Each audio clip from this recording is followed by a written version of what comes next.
You're listening to KNSJ FM in San Diego, 89.1 on your radio station. And also, you can find us streaming on the World Wide Web on the KNSJ website. Um, this is the show that talks about people, politics, and policy. Women of Color Roar. And I'm Angela DeJoseph, the host of the show. And today we have a very special guest, Dr. LaShae Sharp-Collins. And Dr. Collins has been a member of this community. She's grown up here, and she also served in Dr. Shirley Weber's office when Dr. Weber was in the assembly, and Dr. Weber, of course, is now the Secretary of State. And she is running for that seat in 79, and we invited her to come on and talk to us. So good morning. How are you, LaShae? Good morning. All is well. Thank you so much for having me, Angela. Honored to Good. be here. Well, it's good to see you. And, for people who don't know you and don't know about your background, I do know that you are an educator. But why don't you tell us a little bit about your background in, growing up in San Diego and your education? Sure. Born and raised in Southeast San Diego. I like to call Southeast San Diego the heart of the 79 State Assembly District. Born and raised in a two-family household, union household. And so I like to describe my upbringing similar to the Cosby Show. So I used to think of myself as Rudy and my parents, as Claire and all of them. So but my upbringing, it was a very wonderful experience growing up in a middle class family. And even though I've grown up in Southeast where it has been riddled with gang and gun violence and drugs and so forth, I wouldn't trade the experience of growing up right there behind Lincoln High School from anything in the world. In all honesty, I attended John F. Kennedy Elementary, which is now Walter J. Porter. Attended Gumpers Secondary School, which is now a charter school, and then Lincoln High School. And from Lincoln, I went on to San Diego State University, where I have obtained all three of my degrees. So I have a bachelor's in Africana Studies, a master's in education with emphasis in multicultural counseling, and also my doctorate in educational leadership with emphasis in higher ed.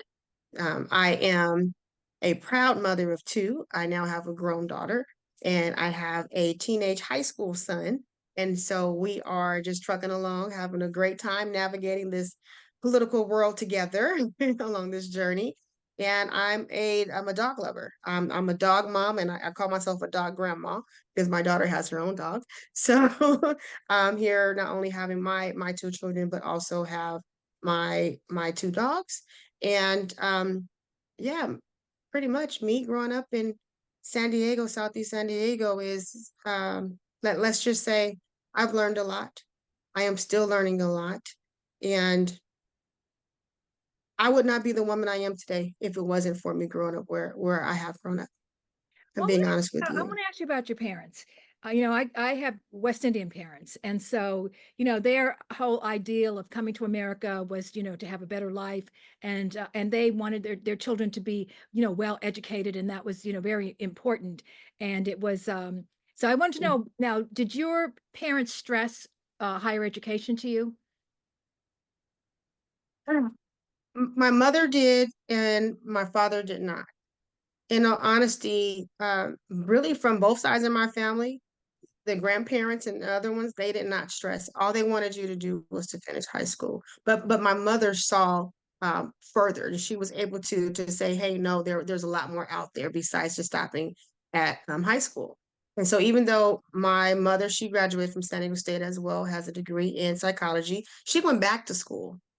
She went back to school, and matter of fact, we were in school together when I was trying to obtain my bachelor's. And so she went back to school as well. And my father, he also attended community college. He did attend San Diego State as well. Then he attended the community college.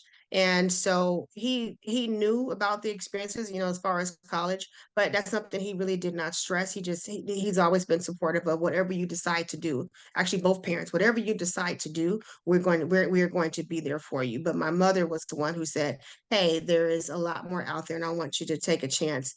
And of course, try college. And if college is not for you, that's okay. There's some other options there. Well, that sounds like very progressive parents. So how did you come to work for Dr. Shirley Weber when she was in the assembly? Ooh, so let me let can I take you back a little bit? Okay. So I actually have a long relationship with Secretary of State Dr. Shirley Weber. This goes back to middle school, actually. Okay. And I used to be on the drill team with Assembly Member Dr. Akilah Weber. We both attended Gumpers Secondary School together. So we go way back to that time frame. And my mother has known Secretary of State Weber for quite some time as well. And so there's always been some type of connection as far as community, because my parents were involved in our community as well as Secretary of State Weber. So they've always seen each other in passing, or have the opportunity to work together on various projects and so forth. So, but when I was at San Diego State University, I used to work in the EOPS department, the Equal Opportunities Program, and I used to work in the EOP department under the late Gus Chavez, and I was looking for something different for me to try to move on to something else throughout higher ed, and I applied to work in the Department of Africana Studies, and I got hired on as their department coordinator, also known as their administrative coordinator, and I started working there, and I worked there for probably 12 years before she decided to run for Secretary of Oh, she State. was But so I'm wait, sorry. So get she was this working. straight. So she was the runner, So she was Dr. in the Shirley department. Weber was the department chair at the Uh, time for when I was hired in the Department of Africana Studies. And that's how we actually reconnected, was when I applied for the job. And she did not put two and two together at all until after, because she hadn't seen me in a long time. And by that time, I was also married at that time. And so that's how we ended up connecting. And I worked with her the entire time that she was in the Department of Africana Studies until she retired. And after she retired, she decided to run for state assembly. And then she just said, "Hey, what do you think about applying to run for, applying to work with me in the assembly?" And I did. And we stayed together for over 20 years, that is maybe about something 21 else. years. That is something else. So now let's talk about, working in the assembly. And, one of the things that I try to do is to educate people because a lot of people in our community, they don't really know what an assembly person does. They don't know what a supervisor does. So, I talk to people and they go, they're not really sure. So tell me a little bit about what exactly is the job of an assembly person. It has a little bit of everything to it, in all honesty. I mean, we are at the top. I mean, I am not officially a assembly member, but having worked in that particular office, the assembly members, they are actually at the top of it. They are the ones vetting out the different legislative policies that currently exist, looking at all of the different laws and so forth. They're making the final decisions on that, making decisions as far as budgetary items. They have a peer review over different types of committees that currently exist, and they have to work on the accountability and the transparency and the budgetary items. They do all these different things for the state. So they deal with Caltrans, they deal with our medical system, they deal with our environmental system, they deal with the state budget, they deal with education, they deal with everything from the state level. And then they assign the different types of fundings to, obviously, to the local governments. And then it's our responsibility to oversee the local governments to see how things are being managed and then being implemented and so forth. So you're asking someone to be your voice at the state level based upon various different types of subject matters and or issue areas that exist: veteran services, education, higher education. The things are actually split up. So it's the K-12, then it's the higher ed. You're, once again, healthcare, let's see here, public safety, aging, and then also elders as well. You have different types of committees that exist that folks are on, and that helps govern the entire state of California. So during the time that you were there, which is in the assembly, and I also had an opportunity to work in that same office for Dr. Akilah Weber. So I got a clue. But one of the things that did not know really before I started working there was the amount of work that's done by our representative. So you've got the two offices, you've got the district office, and then you have the office up in Sacramento. Both are staffed, both have different responsibilities. And then the type of things that go on, even in the district office, the amount of Mhm. programs. Talk about, because I know that a lot of the programs, Dr. Keela Weber continued, but were actually Yes. started under Dr. Shirley Weber. Because Yes. so tell me a little bit about those programs. I mean, I know there was like the school program for the people who didn't miss any time at school. There, Perfect attendance. turkey drives, there's book drives, Mhm. there's so many different things. But talk a little bit about you and how you worked on those various programs. Let's just work on the district part for right now.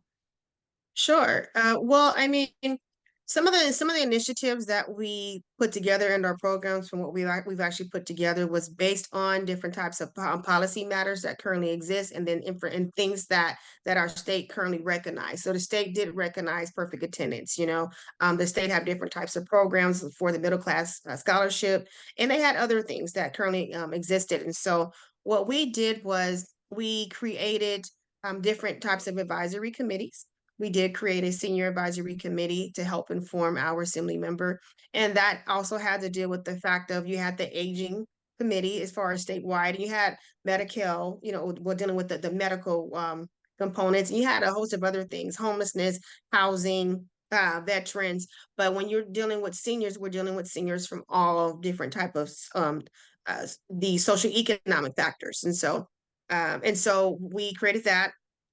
We also wanted to make sure that we taught students the purpose of having civic engagement and how valuable civic engagement is to elevate the overall voices. And so by doing that, we felt, or should I say, our current Secretary of State also felt that in order for us to have a pipeline of people prepared and ready to go to serve on boards and commissions and run for elected office, or even work in different legislative offices, work on policies and so forth, students had to be informed and they needed to know how to navigate the system and engage in those processes. So we created the our legislative program. So our young legislative program, which continued on right now as well with the Keela Weber. The perfect attendance challenge, folks love the perfect attendance challenge because we did have a crisis and we still do. A lot of people are still absent from school, and there's so many different types of reasons that falls into that. However, we wanted to honor those that did have perfect attendance, and not only did they receive some recognition from us as an office, as a state office, they also received some recognition from their federal offices, their local city council members, and they received a all-day pass to SeaWorld for them and their family. And so they were able to get that. We did our turkey drive, and we did that, of course, every Thanksgiving time. Pretty much, we did our turkey drive during that time. We And that was did giving our giving out holiday drive. giving out turkeys and food to people. Yes. Yeah. Yeah, So we gave out turkeys. We partnered with Feeding America and others as well, and other people who donated items. And we made sure that families, they were able to have a wonderful holiday season and have a nice home cooked meal and so forth. So we did provide food for that. We also did holiday drives as well, make sure that there was a way for some kids to have socks and shoes, and toys and so forth, and partner with the Polinsky Center and some other groups as well as it pertained to Christmas time and holiday gifts.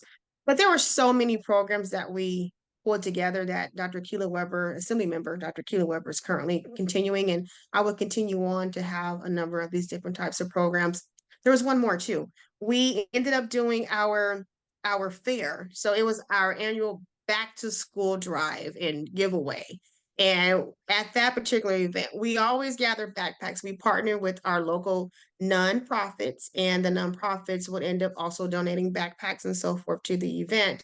And we would have people coming out there doing free dental screenings. They gave out free haircuts, free medical screenings, blood pressure checks.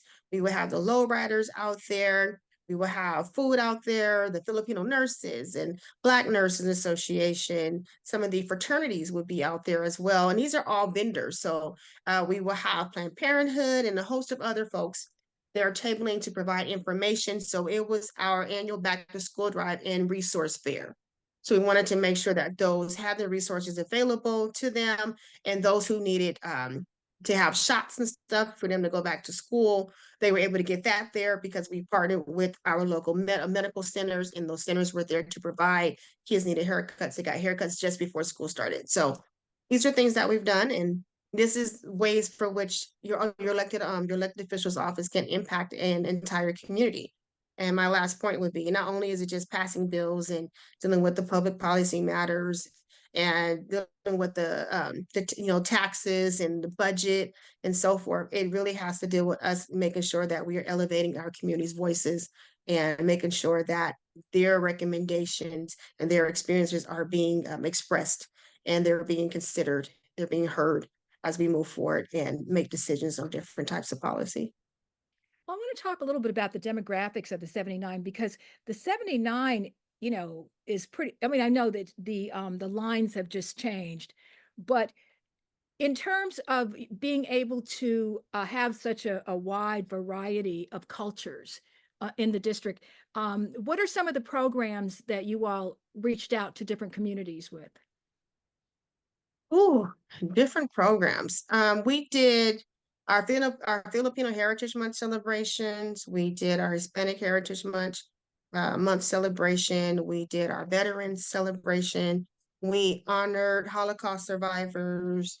We did we honored our black leaders, not only across the state but locally. We've also did our salute to women leaders, which is another program that we started and that Dr. Keelan Weber is currently continuing. We've done different things with some of our disabled community. So we work with our disabled veterans and work with the veterans homes and other places as well. So yeah, we've done just different types of things with all different types of communities, to be honest with you. And then what about supporting the business community?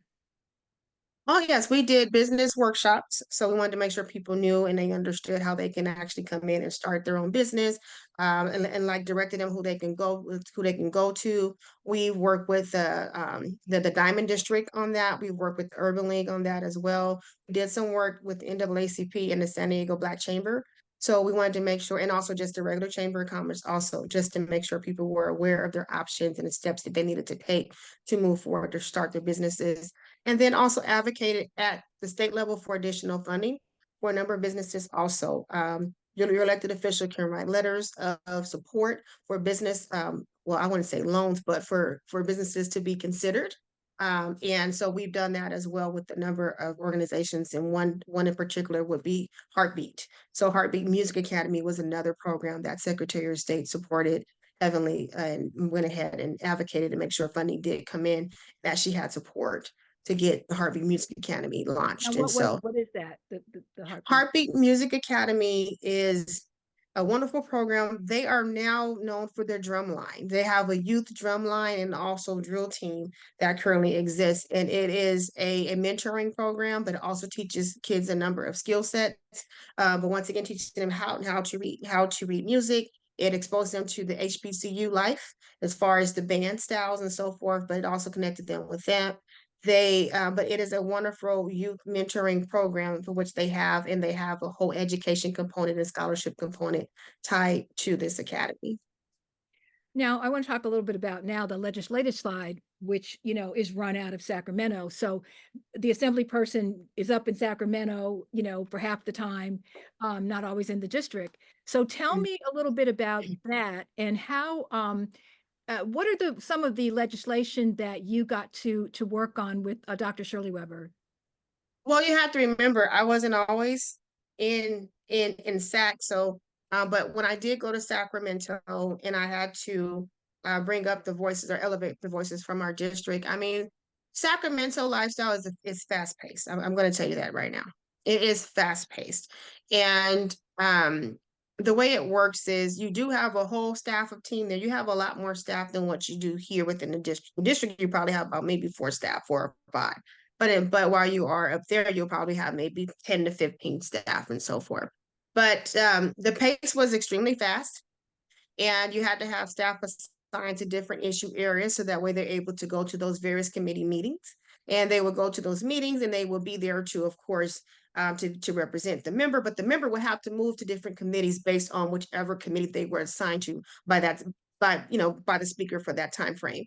And so they would move from committee to committee. You'll have a staffer moving you from committee to committee. You'll have meetings that are probably 10 to 15 minutes in your office. Can you imagine 10 to 15 minutes meeting back to back to back to back? So they would have meetings such as that to meet with different lobbyists or different community organizations that came up for their lobby day or whichever. But some of the bills that we worked on was the racial profiling bill, for us to get the whole to get the RIPA board established. We worked on the reparations, AB 3121, to get that particular committee established. We worked on bill for mandatory kindergarten, and of course that was vetoed because some people feel as though people don't need to have mandatory kindergarten but it's not mandatory, and we think that we should. We've been able to work on food pantries, making sure that our higher ed institutions have food available on the campuses for those that are obviously struggling and they need it because they ran out of money for their food cards. And we did legislation also that was brought up by one of our constituents to make sure that the EBT cards are now accepted on college campuses, because at one point it wasn't, and folks were not able to eat while they were required to be on campus for X amount of hours a day. So those are just a couple of pieces of legislation, but we have a lot of key hard fought social justice legislation that was introduced under the leadership of Secretary of State Weber when she was the Assembly member. And it was an honor to be a part of that team. I know one thing that I thought was really exciting was there ought to be a law, and so which gave constituents an opportunity to make suggestions of things that they wanted to see laws done. So tell me, what legislation would you want to see if when you become the Assembly member? There ought to be a law. That was our legislative brainstorm session, and those were fun, extremely fun. Well, I mean, first off, I still want to continue to make sure that we are protecting the women's reproductive rights in our LGBT community, 100%. But some other key legislation would have to deal with the accountability and/or transparency as we still pertain to schools. We need to make sure that as we are electing school board members in schools that are receiving public dollars, have a public electoral process and/or a public process instead of people just being appointed. And that's not, the actual full case when it comes to public versus charter. So we need to continue to have a further conversation in regards to that and make sure that they're both are going to mirror each other. Another one would have to be with looking at the electric vehicles. I know that we have a requirement to reach a certain vehicle miles traveled and our emissions and all these types of different things by 2030 and 2040 and all of this. But the reality is this community or BIPOC communities will not be able to really afford electric vehicles. I would like some legislation that's going to require the state to help offset that and pay for electric vehicles for folks, and also work to retrofit the homes to actually have the charging points put in there. And another one would be HVAC. And I'm talking about HVAC for these older homes here in the area. We have a lot of areas that do not have air conditioning, and climate change is real. And so we have a lot of seniors that need air conditioning in their homes. And so it's important that we go into to make sure that our senior housing definitely have some HVAC units there available to them, and that should be legislated by the state, and we should be able to have some funding there to go in and do that. Those are just a couple of things, but there's a lot more dealing with affordable housing and how we can address that, and homelessness. Or some ideas for that, but those are just some other things that people typically don't point out. I do have one more. I do.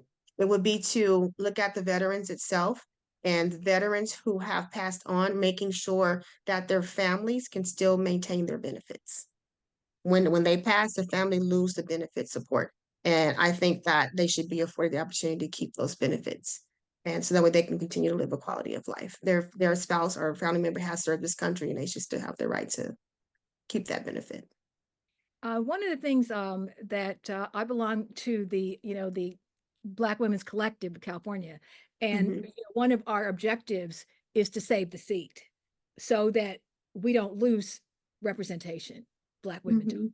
And so this seat, from Dr. Shirley Weber to Dr. Akilah Weber, if this seat goes out of our community, so to speak, in terms of, women of color, then that means that it's going to be it'll be one less. For one, we won't have the representation in the assembly, Right. but Right. also all of the different things that you talked about that were happening in our community that were started by a Black woman who obviously has an affinity and a knowledge of this community and the needs of the community.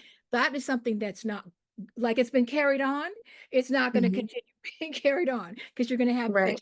someone with a different agenda coming Right. in. And so I wanted to know, for people who are not sure who they want to vote for in the 79th, why is it important that you get that position? It is important that I get this because number one, I am a person of integrity.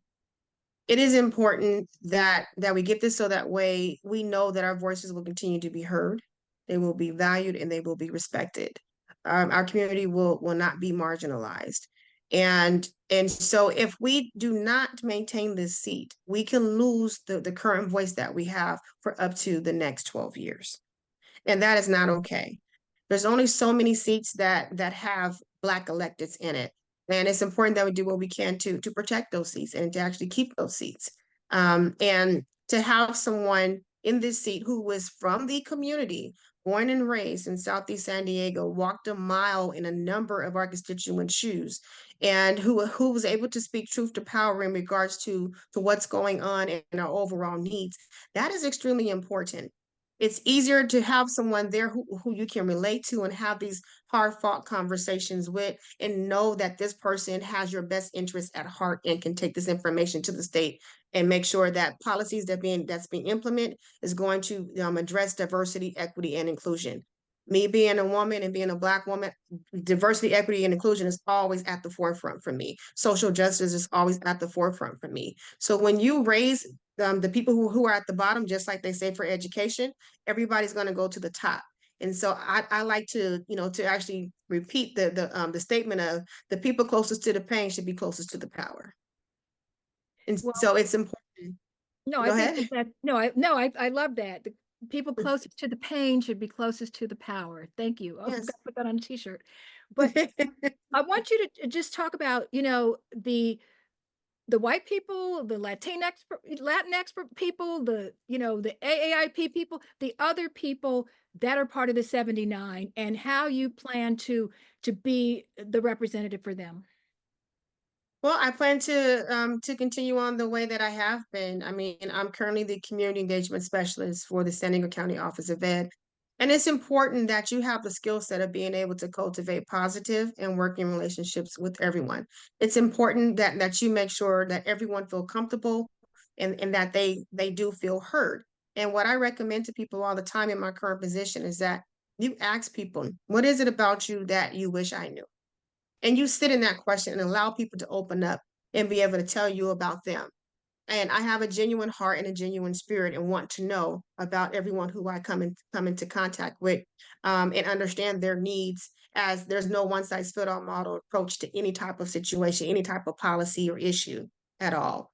And so I will continue to connect with our constituents on all levels by meeting them exactly where they are. I want to do work with them and not for them. They will have a seat at the table at all times. You don't have to worry about calling me saying, hey, what happened to me? It will be the work of our community. It will be our collective responsibility to work together, because I can't do this alone at all. No one elected official knows everything, and you're elected to be the voice of your people. And we are all one, regardless of being Black, white, Latino, Asian American, or so forth, or even Native American. In the end, we are one. We are one. And we have to work together to make sure that we have a brighter future for our children that are coming up, because we're getting older. So we're going to be leaving, but we have to get things right for those that are coming after us. And we have to do this work together. And who are some of your endorsements? Ooh. The California Democratic Party, the California Faculty Association, Planned Parenthood, United Domestic Workers, California Nurses Association, California Medical Association. I have dual endorsement from the Labor Federation, Ask Me 3299, Secretary of State, Dr. Shirley Weber, California Assembly Member, Dr. Akilah Weber, California State Senator Tony Atkins, and California Assembly Member, let's see, Lori Wilson and Tina McKinnon. She's also a Assembly member, and a host of community members. There's a list. It's over 140 endorsements. So, which is way more than what my opponent has currently. And so, yeah, I have the endorsements of the people, of the community, Power Pack, the Working Families Group. I have the endorsements of the people because I am you, you are me. Together, our voices equal power. And so, And yeah. how do people get in touch with you if they're interested in your campaign? Well, you're welcome to go to the website at LaShaeForAssembly.com. It is spelled LASHAE, the word for FOR, assembly.com. There is a link there for you to click on for contact and also to volunteer. We're down to 18 days or so. So it's time to have all hands on deck. I'm talking about canvassers and phone bankers, and still make donations. It's still time available for you to make donations to the campaign. So that way we can make sure that we have enough resources to ensure that we're reaching our overall constituency. So you can go to the website directly and click on contact and say, hey, I want to volunteer. Put your information in there, and I'm a member of my team will get back to you. Well, Dr. LaShae Sharp-Collins, thank you for being on Women of Color Roar. And we always are interested in hearing what you're doing and what's going on. And thank you so much for coming today and talking directly to the people. And we look forward to seeing you soon. All right. Thank you so much for having me, Angela. It was an honor and a privilege. Okay.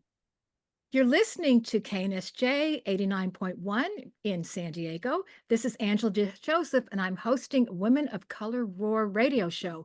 And, it's an exciting time. There's a lot going on. And I thought it was important that we reach out and talk to women because we know how important women are to the electorate. And women have a lot to say, and women have a lot of power. So today I'm excited on the show. I'm going to let them introduce themselves, and I'm going to start right with Aida. So tell them who you are and what you're working on. Well, thank you so much for the opportunity to be here, Angela. My name is Aida Castañeda, and I'm a political consultant in San Diego and have the unique opportunity to work for various agencies in town, but also dedicate my time on being a public affairs consultant here in San Diego. So it's a pleasure to be here. Hey, Cathie. Hi, yes, I'm Cathie Hyatt. Thank you so much for the invitation to join you today. I am the president of the Democratic Women's Club, and I work in the area trying to mobilize women and get information out. And that's what I'm working on currently. Great. Okay, Cynara. Hi, my name is Cynara Velazquez. I'm the director of clubs for the San Diego County Democratic Party. So I sit on the e-board of the party, and it's my role to work with the grassroots. Okay, Cynara, you might need to speak up a little bit. Oh, okay. Good to know. So, we obviously know that we're in a 18 days from the presidential election, and we have a woman at the top of the ticket in the Democratic Party. But not only do we have a woman of color. And so I wanted us to talk today about the role of women, the power of women in the vote. And, I want to take this opportunity to address, I think two of you that might be able to speak to some of what goes on in the Latinx community.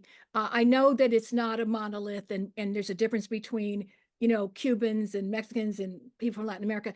But I'd like to just explore some of what you feel is that community is dealing with in terms of making a decision on who they want to vote for president. So do you want to start, Cynara? Well, in terms of the Latin community, I would defer to Aida. She is Latina. All right. I'll go first. Well, the diaspora of Latinidad is plentiful, right? You have all different communities that bring in their different kinds of flavors and their different kind of personalities. And being from San Diego, you have a high concentration, of course, of immigrant communities from Tijuana and different parts of Mexico. But of course, as you move on through different parts of the state, and of course in San Diego too, we have large populations of Latin Americans, Colombians, Salvadorians, and a lot of us have develop a synergy with each other and a camaraderie with each other, where we continue to build on each other's cultures and each other's traditions, that I think has bared a lot of fruit for what that means in political organizing, but in grassroots community organizing. And that's a big part, I think, of what Latinidad offers the American population, is that we come into these communities with a lot of excitement, with a lot of joy, and this sense of yearning for camaraderie and for community. So I've been very proud to be a part of a Chicano community, of course. I'm sure many of your listeners are well aware of the dynamics of being a Chicano, right? The reality that we are both Mexican, but we're also American. We're tacos, but we're also hamburgers and hot dogs, right? And that combination of that experience that lives simultaneously at the same time. So you can imagine the experience of being Chicano in San Diego and in California. It really is rooted in a political consciousness, and a consciousness that really was uprooted based on what and how we were scapegoated by then Mayor of San Diego, Pete Wilson, who then ended up becoming the governor of California. There's a lot that comes from that time in California and what that means for Chicanos, especially, and how we best engage in the political process. You know, a big part of me coming of age in 2008, of course, was Obama and what that offered a lot of us. But the root of how we got into politics, I believe, especially within my generation, was the uprising and the encouragement, I guess we'll say, of Pete Wilson, when there was this effort to pass Prop 187. And of course, that was intentionally on its face unconstitutional, but it was passed in the state of California by over 60%. So you're talking about a populace in the 1990s, which wasn't that long ago, that had a deliberate intention of scapegoating Chicanos and Mexicanos in general. We also then got rid of affirmative action, of course, with Prop 209. We haven't practiced affirmative action in the state of California since the late 1990s. And then, of course, when we repealed the use of bilingual education, that ultimately was reinstated later on. But the experience is multifaceted because we are Mexican, but we also are American. So our experience is twofold, but it's also different dynamics, right? We have so many different ways of approaching our own political engagement. And of course, nobody is a monolith. And the experience is so multifaceted that I know that there's struggles in how we best put ourselves in the role to become active political participants. And of course, everybody's always vying for the very notable Latino vote, as we always talk about, right? But it is, I think it's a little bit of a fantasy almost, right? The Latino vote is very abstract. It's almost like saying the white vote, right? It's multifaceted. It's different for everybody.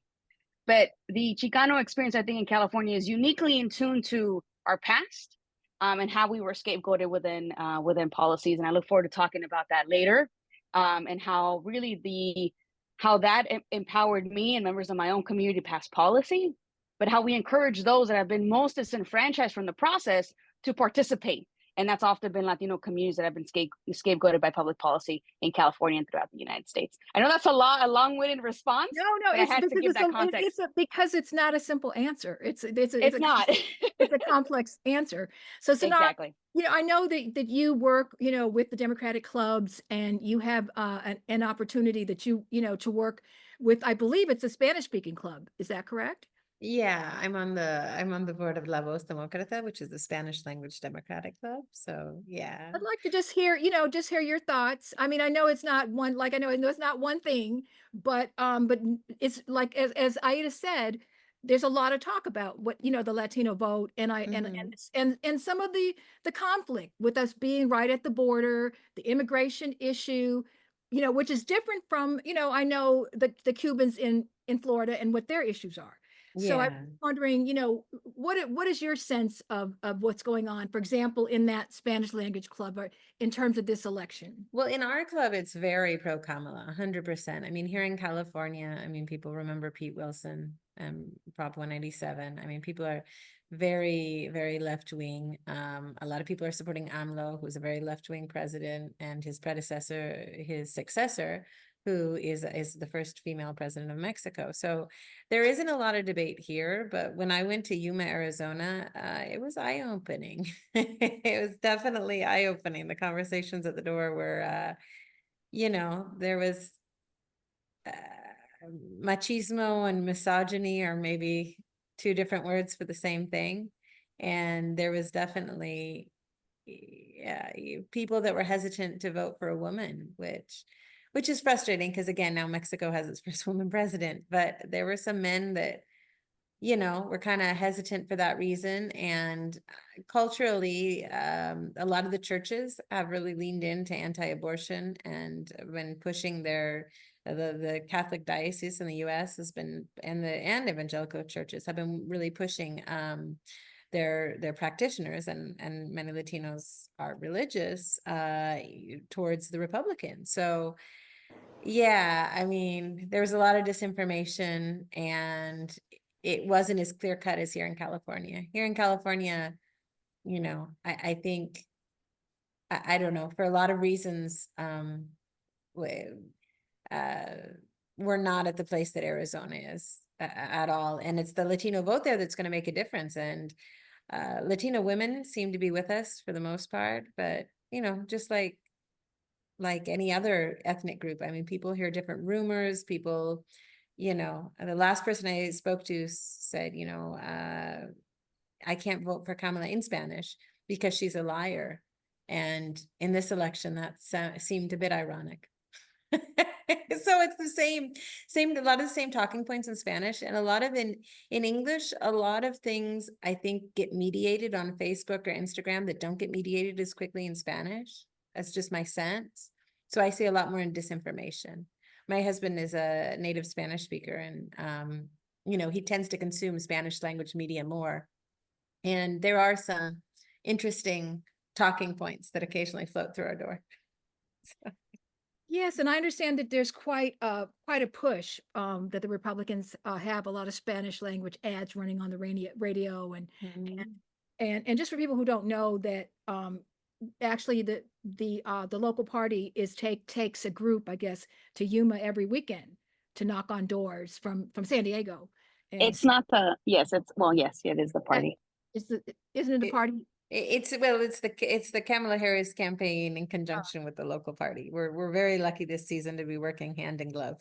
Okay, well, that's good. All I know is I was reading that the party paid for buses, and and then you all have an office now, so to actually work out of. So Right. that's a definite step up. So Cathie, it's interesting. I had a conversation this morning, and it was Nikki Faddick and it was Tama Becker Verano, and so we got a chance to talk about white women. Okay. Yeah, so but it was good. It was a good conversation, talking about the opportunity. And so I don't know if you got to be on the call. Did you get to be on the White Women for Kamala call? When she originally became the candidate, yes, I was on that call. Okay. All right. So tell me, what are your thoughts on that? I mean, I know you're already an ally, but that was the first time I actually heard white women take responsibility for, losing, the election in 2020. Right. And Well, I mean, it's undeniable, the responsibility. And I really think that's the key word. As a white woman and as a woman in general, I feel an awesome responsibility to help make this election go in the direction that we hope that it goes. And it's arguably one of the biggest elections, most important election of our lifetime. And therefore, the most important thing is reaching out to others and other people that might not be as tuned in as you are to the politics and so forth. So I feel like all of us reaching out to our friends, our family, that means scrolling through your phone and just touching base with everyone asking them, have they voted? Do they have a plan to vote? Do they need a little bit of help with their ballot? Letting them know that I personally know some really great candidates, that type of thing, that really one-on-one in-person coaxing to get involved, as well as the other things like the postcard writing, the telephone banking, the text banking, and of course, the golden standard of canvassing door to door. So I know that you have actually been out on the morning of election sign waving. And Yes. so I want to know what motivates you, Cathie, to do this work. What is it that motivates you? I honestly think sign waving is underrated. I love sign waving so much because it's not a text that they can't open. It's not a call they can ignore. You're holding a sign and you're out there in the probably in the maybe chilly morning weather, and you're showing your dedication and how important it is to you that that candidate get their vote. And the immediate feedback from the motorists that are, you know, honking their horn or maybe waving or giving you a shout out the window is so rewarding. And it just feels like you're reaching a lot of people. And I will do it again. I love it. And I think that it, like I said, it's underrated. Well, I want to ask you all, what does it mean to you and your family? And I know Cathie has daughters, to have a woman president, for us to finally have a woman president. What does that mean to you? So I'll start with Aida. It means that the United States has somewhat progressed into a space where women are given the highest point of leadership in our nation. It's unfortunate that it's had to take 2024 for us to get here, but the fact that she's a woman of color and she's biracial, it gives children that come from biracial families that they too can aspire to become the next president of the United States. And symbolisms and her being the person is a critical piece, I think, of the American experience, and it's very unique to America. So I think that's why we are such. That's why so many immigrants come to our great nation. But it just also means that we have so much more to aspire to, and I'm excited about what that means for my nieces who are biracial and who can see somebody that looks like them. So that's really what that means to us, is that our leaders can look like us and we in turn can be just like them. Hey, Cynara. Well, it shouldn't have to mean so much to have a woman president, right? I mean, I'd like to think that we determine our presidency based on who's most thoughtful, who's most competent, who's most accomplished, who's most prepared. And if nothing else, this election shows us that that's not the case. It's sad to me that we should have to fight so hard for the most competent, the most prepared person simply because she is a woman, and that is something that would stand in the way. And, I don't know, it's been very eye-opening and frustrating to see what we value as a culture or what some people value as a culture, because in my mind, this election shouldn't be close. You've got one person who is a bully, who's BS'd his way through life. And then you have someone that, is competent. And really, to me, competency should matter, and it should matter a whole lot more than gender. And I feel like, unfortunately, gender is something that's used against people. I'm a computer programmer by trade. And I remember in college, sitting in a class of 300 people, being one of 3 girls, thinking, this is ridiculous. Why am I one of only 3 girls? There's nothing inherently better about guys for computer programming. And I thought, in 20 years, I'll be telling someone this story and they won't even believe me. Well, 20 years has passed and it's still like that. And it shows how far we have to come in this country, that it matters, and matters to many people in a negative way, that our competent candidate is a woman. Well, Cathie, you are over a Democratic Women's Club. And so there obviously is still a need for a women's club. And so what does it mean, to have a woman president? Well, going back to the fact that I do have 3 daughters, I think 2016 was a real wake-up call to them, because they'd never lived through the sexism that I lived through in the 70s and 80s. So what happened in 2016 was a shock to all of us. And then the years following that also have been traumatic. And I went to the Democratic Women's Club right after the election in 2016, and I found like-minded women that I could fellowship with and work with and organize with. And it's definitely still needed because, like Cynara said, why is this so close? Not only do we have a woman candidate, but we have such a brilliant human being as our candidate. So that's why the Democratic Women's Club is still needed.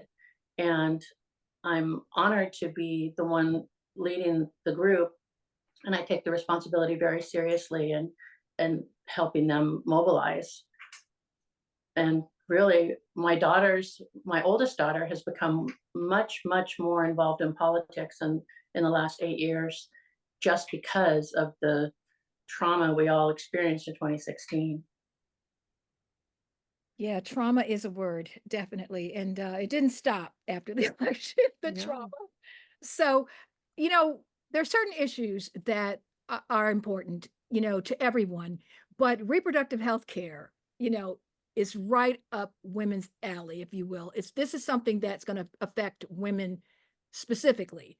So, what do you feel? And I know it's going to be different for different people, but what is your feeling about this issue? Not just the Supreme Court decision, the Dobbs decision, to end abortion, but the fact that they've made it clear that they also want to prohibit birth control. They want to monitor girls' periods. They want to prevent women from leaving the state if they're pregnant, and they want to put almost like tracking women around the country. So, what are your thoughts about that and how important that is in this election?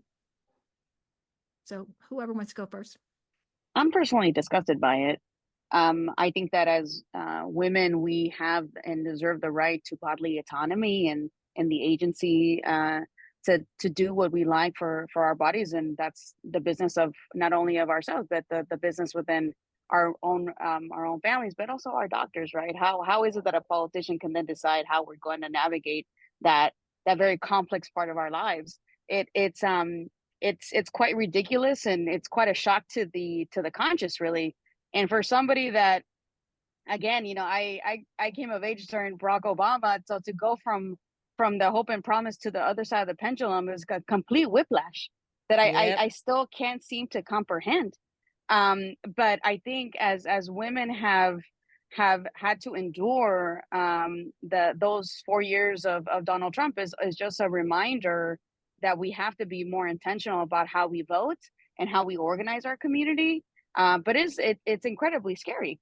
And it's also a reminder that we constantly have to fight for not only for our democracy, but continue to affirm that women have the right to their autonomy, and no one has the right to make those decisions in our behalf. Cathie?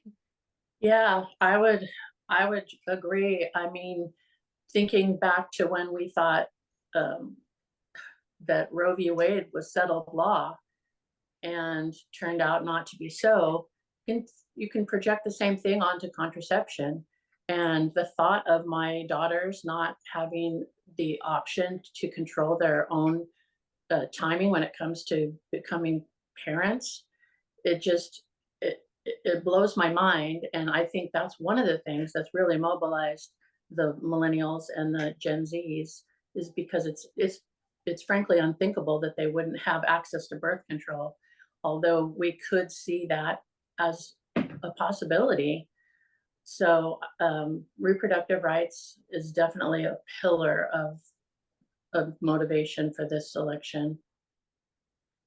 Well, I want to also talk about, immigration, being right here at the border. And, this has been one of the hot topics in this election. And the idea of one candidate saying that they want to deport 11 million people. And I don't even know how, logistically that would even work. But we have a real reliance on a population that even the undocumented workers here in California that are the ones that are providing, the work in the fields and the food and so much of the economy and paying taxes and that sort of thing. So how important do you feel that immigration issue is, and how do you feel it should be handled? Do you feel that we should stop the people coming in? Do you feel there should be more regulation at the border? What is your thoughts?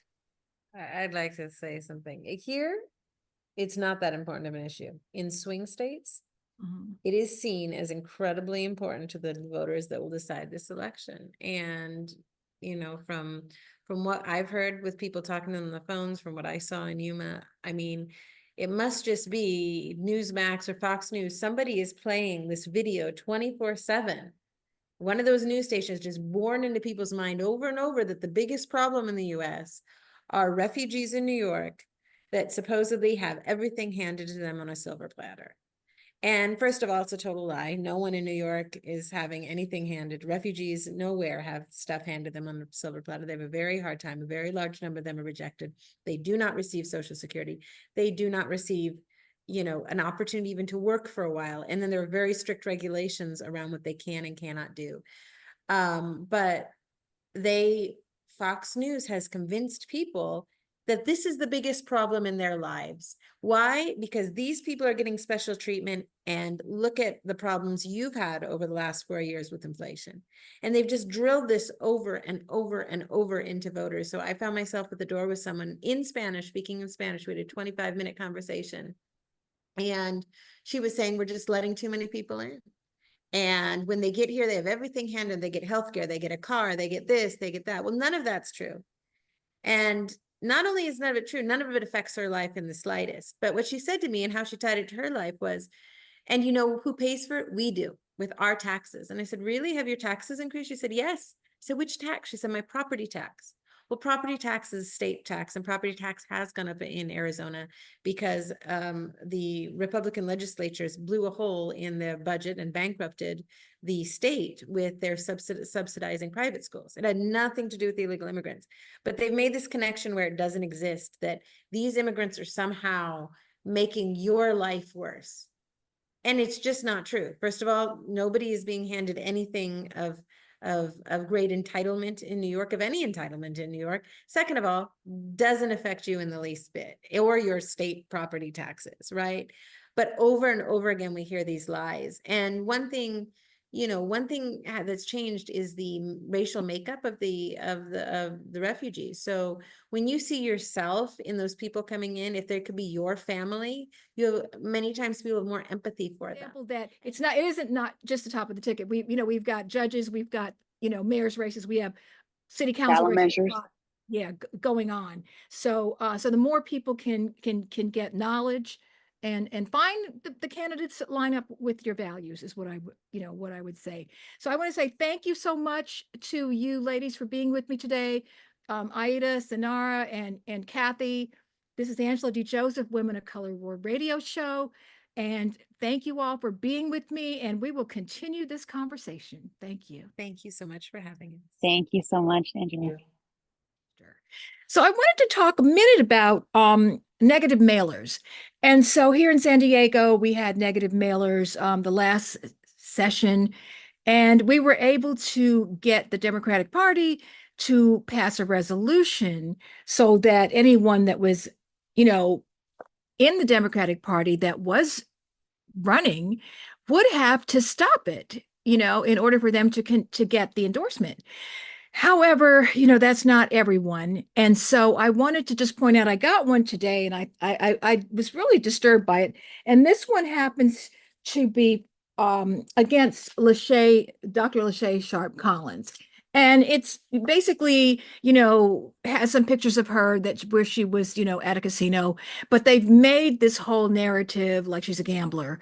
But what's important when you get a negative mailer is to see who is behind it. And this one is paid for by the California Real Estate Independent Expenditure Committee, California Association of Realtors.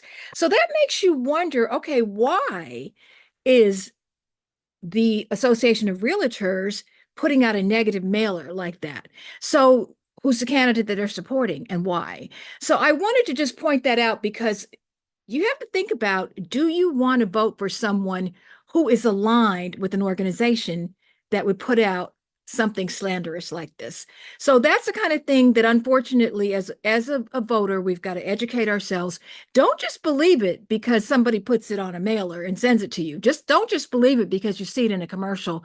Do your own homework, find out who the candidates really are, but it's important to know who is funding the candidates, who's behind them.